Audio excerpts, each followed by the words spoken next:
अशा भक्ताचं भगवंत स्वतः ध्यान करतात, त्याची पूजा करतात. एकदा म्हणे नारद मुनी भेटायला गेले भगवंताला आणि भगवंत बिझी होते. तर म्हणे कशामध्ये बिझी आहेत, तर सांगितलं त्यांना इतरांनी सेवकांनी की भगवंत त्यांच्या देवघरामध्ये पूजा करत आहेत.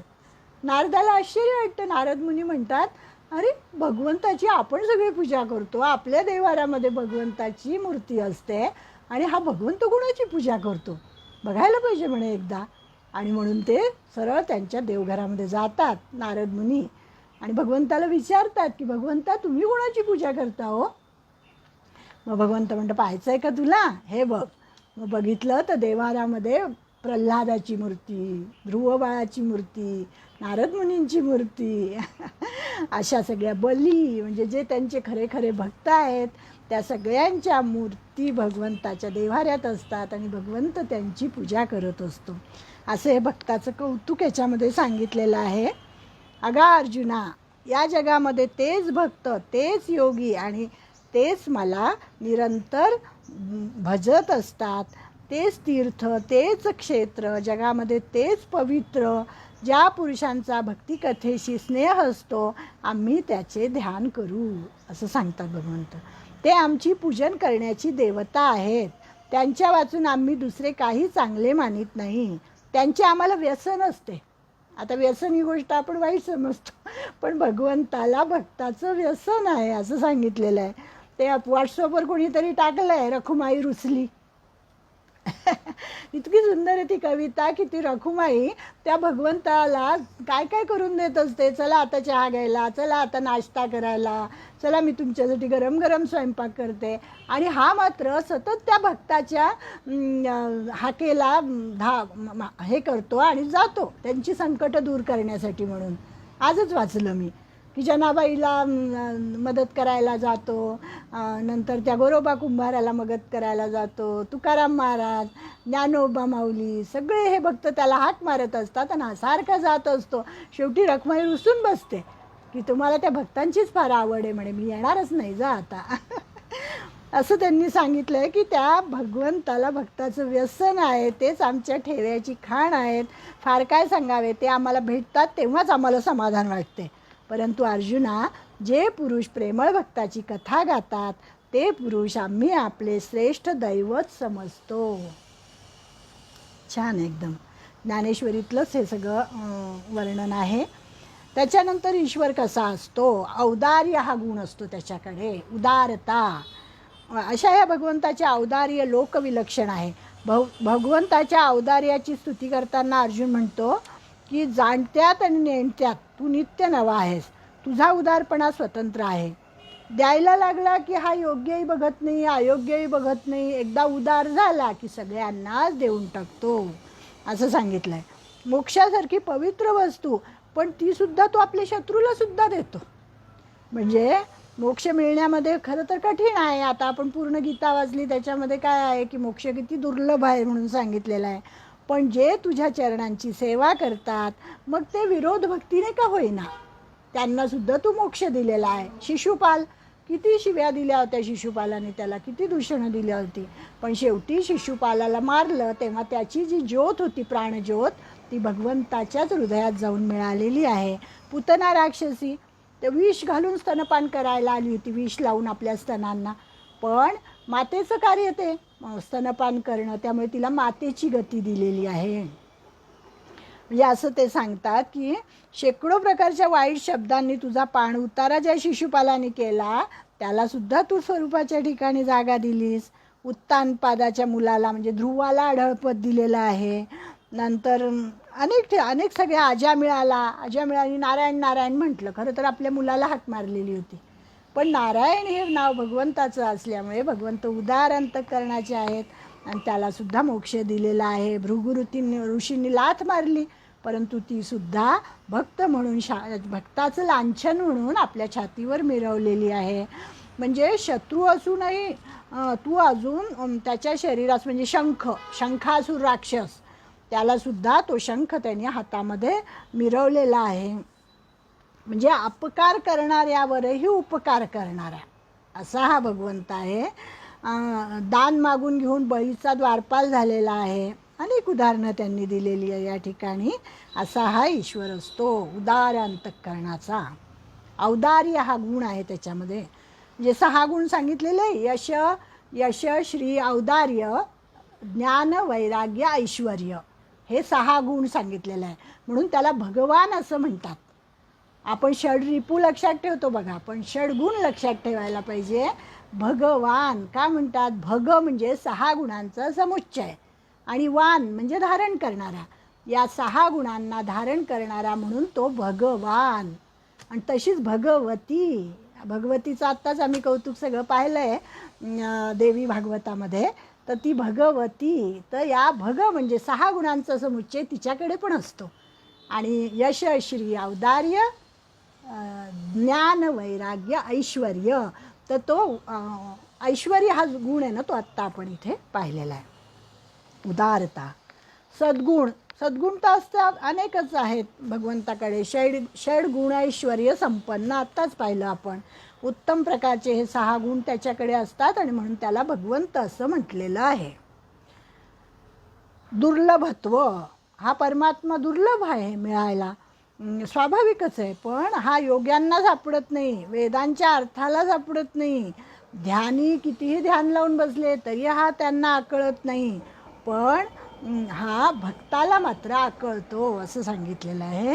म्हणजे हा श्रीकृष्ण म्हणजे हा परमात्मा मूळचाच अचल आहे, त्रैलोक्य रूप वस्त्राची घडी आहे आणि तो आकाराच्या पलीकडचा आहे. असा हा याचा दुर्लभत्व हा गुण आहे.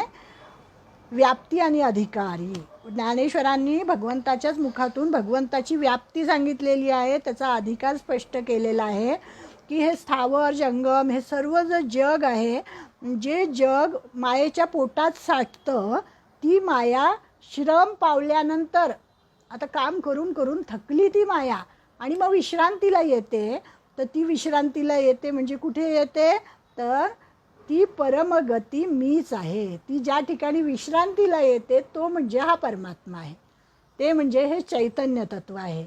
आणि ज्याच्या योगाने प्रकृती जगते, ज्याने तिचा अंगीकार केला असता ती जगाला प्रसवते, जो ह्या प्रकृतीशी तादात्म्य करून गुणांचा भोग घेतो, अरे अर्जुना, तो विश्वलक्ष्मीचा नवरा मीच आहे असं भगवंत सांगतात अर्जुनाला.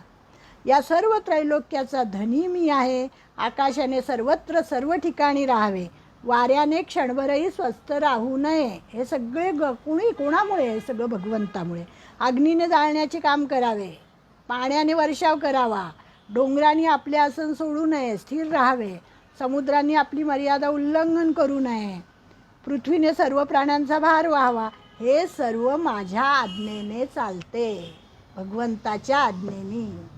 ईश्वराच्या आज्ञेवाचून झाडाचं पानही हलत नाही असं सांगितलेलं आहे.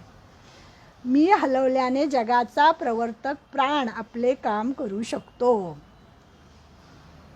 ज्ञानेश्वरीतलंच उदाहरण, बीजापासून फांद्या उत्पन्न होतात, मग ते सर्व वृक्षत्व ज्याप्रमाणे त्या बीजामध्येच लीन होते, त्याप्रमाणे संकल्पाच्या योगाने सर्वांची उत्पत्ती होते आणि नंतर सर्व संकल्पातच नाहीसे होते. एकोहम बहुश्याम, म्हणजे त्या बीजापासूनच सगळं निर्माण झालं आहे आणि पुन्हा सगळं त्या बीजामध्येच सामावलेलं असतं. जसं बीजामधून वृक्ष निर्माण होतो तसं. आता जे सांगायचं ते सर्व एकदमच सांगतो असं भगवंत म्हणतात, ते लक्षात ठेव. तर विनाशी आणि अविनाशी म्हणून जे पदार्थ आहेत ते मीच आहे. म्हणजे या जगामध्ये सगळं नाश होणारं आणि अक्षर म्हणजे नाश न होणारं, असं हे सगळं जे आहे ते सगळं माझं स्वरूप आहे. आणि मग ईश्वर प्राप्तीचा उपाय सांगितलेला आहे पुढे, की चराचर सृष्टी व्यापून उरलेला ईश्वर असा अगम्य असला तरी ज्ञानेश्वरांच्या मते अप्राप्य मात्र नाही आहे.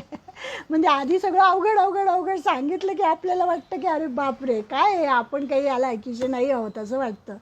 पण पुढे ते सांगतात की अहो हे जरी अगम्य असलं ना तरी अप्राप्य नाही आहे, कारण ज्ञानोत्तर भक्तीने तो जिंकता येतो. भक्तीचं महात्म्य आपण मागच्या वेळेसच पाहिलं की जे भक्त असतात, जे ईश्वराला आपला आत्मभाव देतात, त्यांना ईश्वर प्राप्त होतो.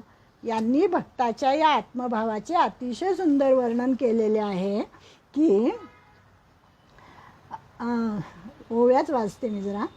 तरी आस्तू गिरीच्या उपकंठी रिगालिया रविबिंबापाठी रश्मी जैसे किरीटी संचरती वर्षाकाळी सरिता जैसी चढो लागे पांडुसुता तैसी नीच नवी भजता श्रद्धा दिसे परी ठाकिलिया ही सागरू जैस मागील ही आवा अनिवारू तिये गंगेची ऐसा पडी भरू प्रेम भावा तैसे सर्वेंद्रिया सहित मज माझी सुनी चित्त जे राती दिवोन म्हणत उपासिती या परी जे भक्त आपण पे मज देत त्याची मी योगयुक्त परम मानी.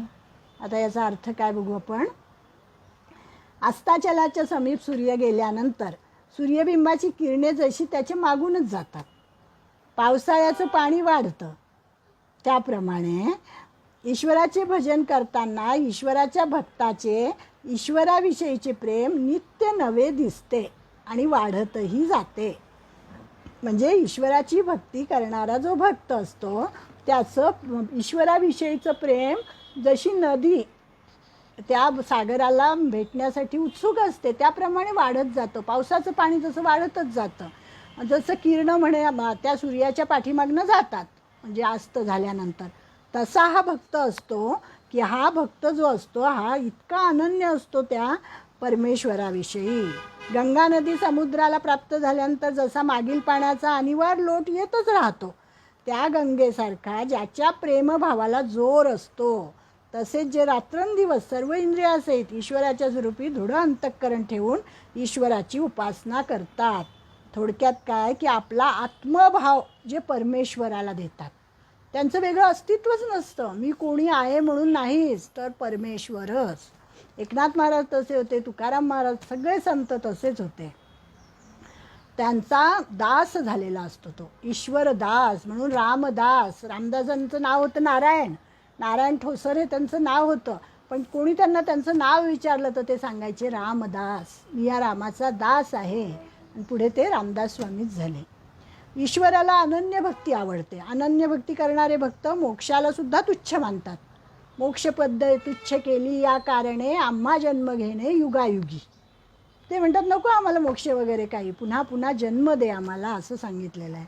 अनन्य भक्ती करणारे भक्त मोक्षाला सुद्धा तुच्छ मानतात. जयाची आवडी केली मजशी कुळवाडी भोगमोक्ष बापुडी त्यजिली कुळे ऐसे अनन्य योगे विकले जीवे मने अंगे तयाचे काही एक सांगे जे सर्व मी करी. परत भक्तांचंच वर्णन आलेलं आहे. भक्तियोग कसा उत्तम आहे, उत्कृष्ट आहे तेच इथे सांगितलेलं आहे. ज्यांच्या प्रेमाने ईश्वराशी देवघेव केलेली असते, ऐहिक व पारत्रिक भोग आणि मोक्ष ही कुळे दीन आहेत असे समजून ज्यांनी त्यांचा त्याग केलेला असतो आणि एकनिष्ठ भक्तीने स्वतःचा जीव, शरीर, मनासकट ईश्वराला देऊ केलेले असते. पुढे श्लोक येणारच आहे. मन मना भव मद भक्तो मद्याजी माम नमस्कुर, की तुझं मन मला दे, तुझी भक्ती मला दे असं. तर त्याच म्हणजे तो ईश्वराचा पूर्णपणे दास झालेला असतो.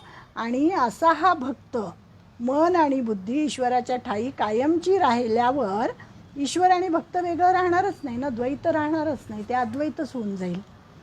तसं ईश्वर भक्तांची अद्वैत प्रस्थापित होते. आणि अशा भक्ताने सर्वात्मक ईश्वराची सर्व कर्म रूपी फुलांनी पूजा केली असता ती पूजा त्याच्या अपार संतोषाला कारणीभूत होते. आणि त्या पूजेने संतुष्ट झालेल्या आत्मराजाकडून त्याला वैराग्य सिद्धी हा प्रसाद मिळतो. आणि म्हणून स्वधर्माचे अनुष्ठान अनन्य भक्ताला ईश्वराच्या प्राप्तीसाठी अत्यावश्यक आहे. म्हणजे कुठे आली बघा हरिदासाची गाडी, काय म्हणतात ना, हरिदासाची कथा मूळ पदावर. अर्जुन पहिल्या अध्यायात स्वधर्म विसरला होता आणि म्हणून त्यांनी सांगितलं की स्वधर्माचे अनुष्ठान अनन्य भक्ताला ईश्वराच्या प्राप्तीसाठी अत्यावश्यक आहे. आणि म्हणून तू स्वधर्म कर, म्हणून तू युद्ध कर असं सांगितलेलं आहे.